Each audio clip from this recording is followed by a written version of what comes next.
This video is kindly sponsored by MPB. I have found, dare I say it, one of the cutest scenes I have found in the forest for quite some time. Come and have a look at this.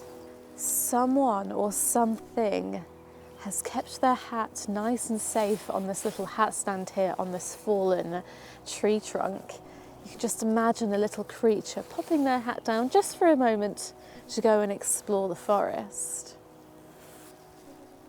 I've set up this very simple vertical scene, and I'm just going to use my LED lights to light our subject from both sides because it's quite a dark scene at the moment. It's not really standing out from that dark background.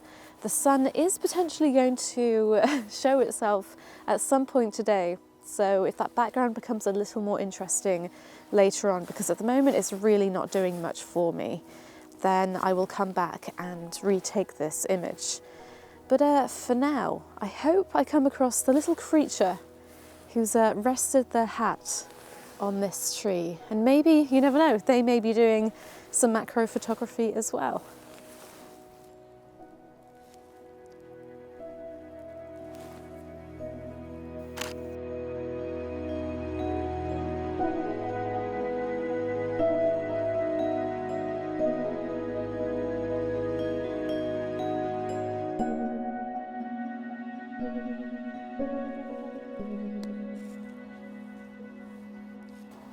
We're in that strange limbo between the end of winter and the beginning of spring. Spring is just weeks away, and I really struggle with this little limbo because my brain is thinking too far ahead and planning for the future, all the spring locations that I'm going to visit, all the images that I'm going to take.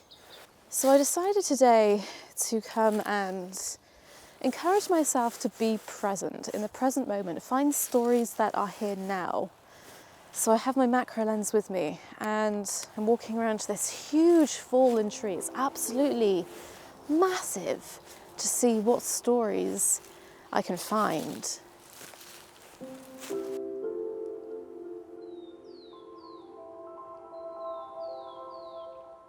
I'm noticing this sort of hard white fungi that is all over these branches. And in fact, if you take a walk through any woodland at the moment, you'll find them pretty much everywhere.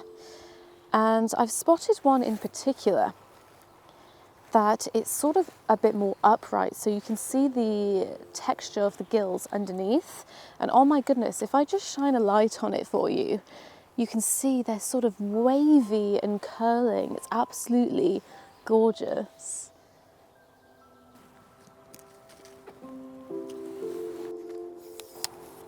This is going to be quite simple again. I'm going to frame up a horizontal image this time, as our fungus is leaning slightly off to the right, so I want to give it some space to lean into. Otherwise, LED lighting just to fill in those shadows, and I'm going to focus bracket this scene so it is sharp from front to back, so I get all of that exquisite detail.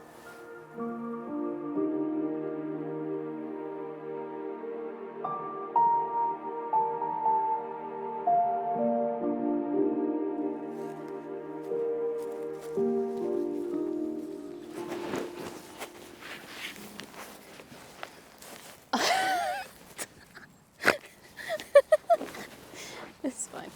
Oh no, I framed it up properly. I'm gonna have to sit like this. Okay, Courtney, focus.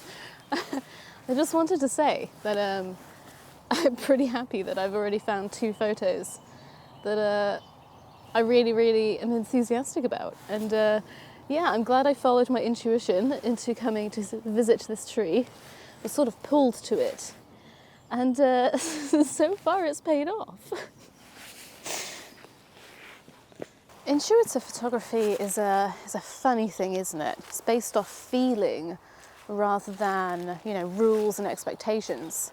And we've all had those moments where you feel pulled to something. It's like a magnet, and you have that urge to get your camera out, but you don't necessarily immediately know why. Sometimes when I frame up an image, I don't really necessarily know specifically what has pulled me to it, and I just kind of go with it. And trust myself and my creativity, just have fun with it instead of focusing on getting a perfect shot. It takes patience though, slowing down so nature can reveal itself to you. I haven't come across that creature just yet, but I did find somebody's front door.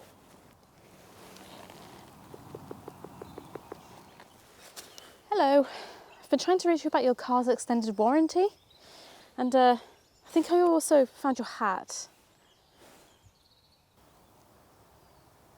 In my exploration of this tree, I noticed a lot of these little sprouts growing from or in between the bark. And I just call them sprouts, but I know they're spore capsules, and they have a specific name, but I forget what it is every single time I Google it. But they're making for very, very interesting scenes. They're very vibrant and colourful in comparison to this greying brown bark. And actually, in framing some of them up, they're creating a very interesting, simple, but very, very subtle scene with a cooler white balance. The bark almost looks sort of silvery grey, and this sort of stark, subtle look is quite intriguing. I quite like it.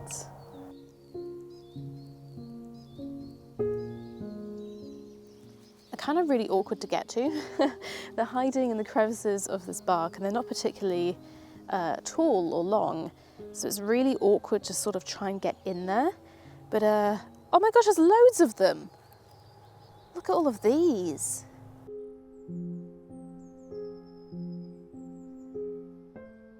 I don't even know where to start with these. There's so many of them. Again, they're so awkward to get to, and they're clustered together so tightly. But you know what?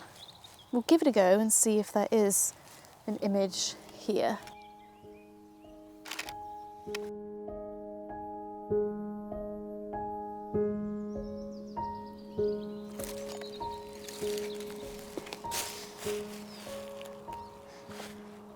It's making me a bit dizzy.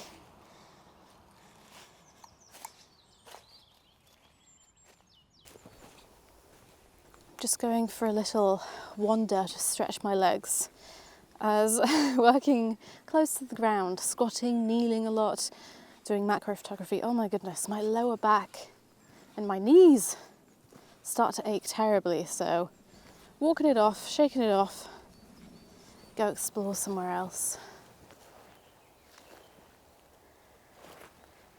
Well, while I'm hanging around in here for a minute, I just want to thank MPB for sponsoring today's video.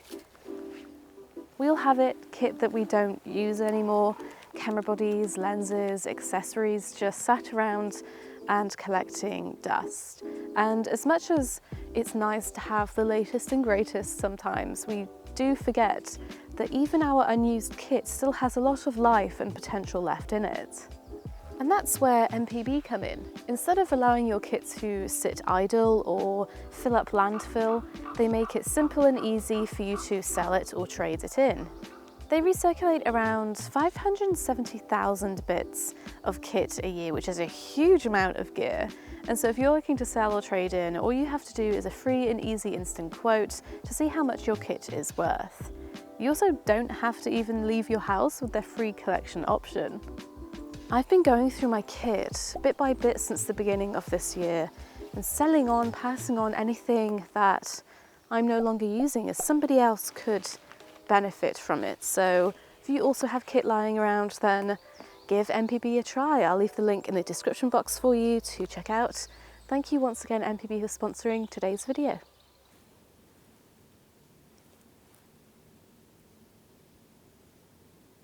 I'm kind of being stared down by a spider. Like, you either stay there or go that way. Like, there's no need for you to come this way.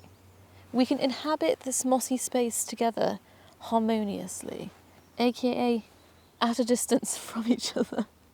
I don't want to go home with spiders in my hair today. Maybe I should have tied it up. Anyway, I have found an interesting lichen portrait that I'm currently focus bracketing. There's a lot of lichen all over the forest floor, and I noticed this one in particular because I quite liked the texture. of the lichen from behind. But when I looked at it from the other side, I realised you could still see some of the branch, and it reminded me of somebody, do you know those really massive sort of furry coats that you put on and it just completely drowns you, and you've just got like a hint of body, but then it's just coat? That's kind of what it reminded me of. It's like this twig, this branch is wearing this lichen. I don't know if that's going to translate very well in the image, but we're going to give it a go. It's an interesting idea. I'm using LED lighting again because the theme of today is I'm struggling with my backgrounds. My backgrounds are just very boring, I guess, and the same in this case. I really wasn't feeling the background. There's just nothing interesting about it. So I'm using LED lighting to light the subject and then underexpose the background so it looks a bit darker, just so the subject comes forward and is the main focus, and then you don't really particularly notice the background that much.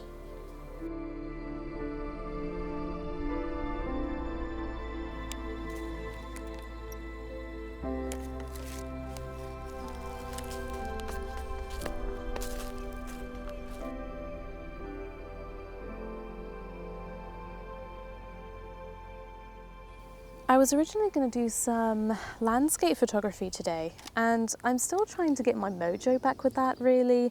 I feel like I need a reset with my landscape photography, as I don't seem to have the same sort of playful and intuitive energy as I do with, say, my macro photography. It's almost as though I've complicated a bit too much in my head for some reason. But like today, where I wasn't feeling particularly, hugely motivated at first, action created more action, and just by getting out and taking photos, I will feel more energized and more upbeat about it.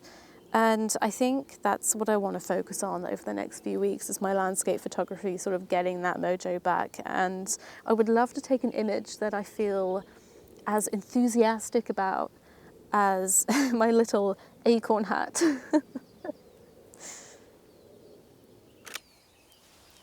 I'm not really sure what these mushrooms were species-wise before they became a bit burnt and dried out, but an interesting scene to end on. And I'm going to stand up because, my knees and my lower back are absolutely done. Oh, shake it out. Shake it out.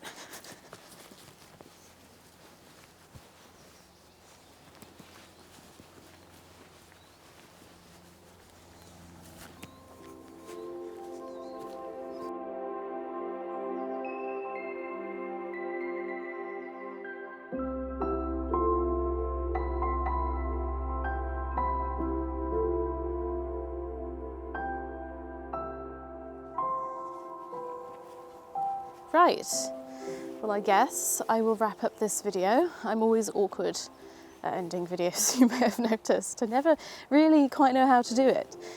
Thank you for watching me take photos. Do you have a question why we do what we do? Yeah, anyway, landscape photography, something to think on. First thing that comes to mind is long exposure photography. Not necessarily with water subjects, but I do love a good water subject. So maybe I'll think about that. And yes, thank you so much for watching. I hope the next video you watch is a bit more interesting than this one. And I will see you next time.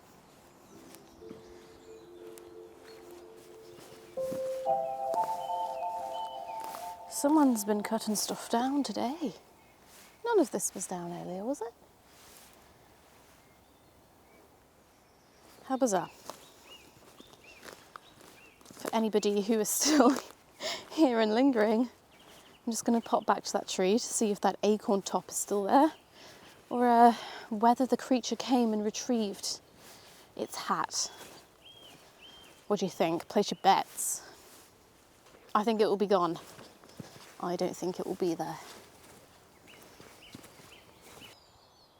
It's gone. Oh well.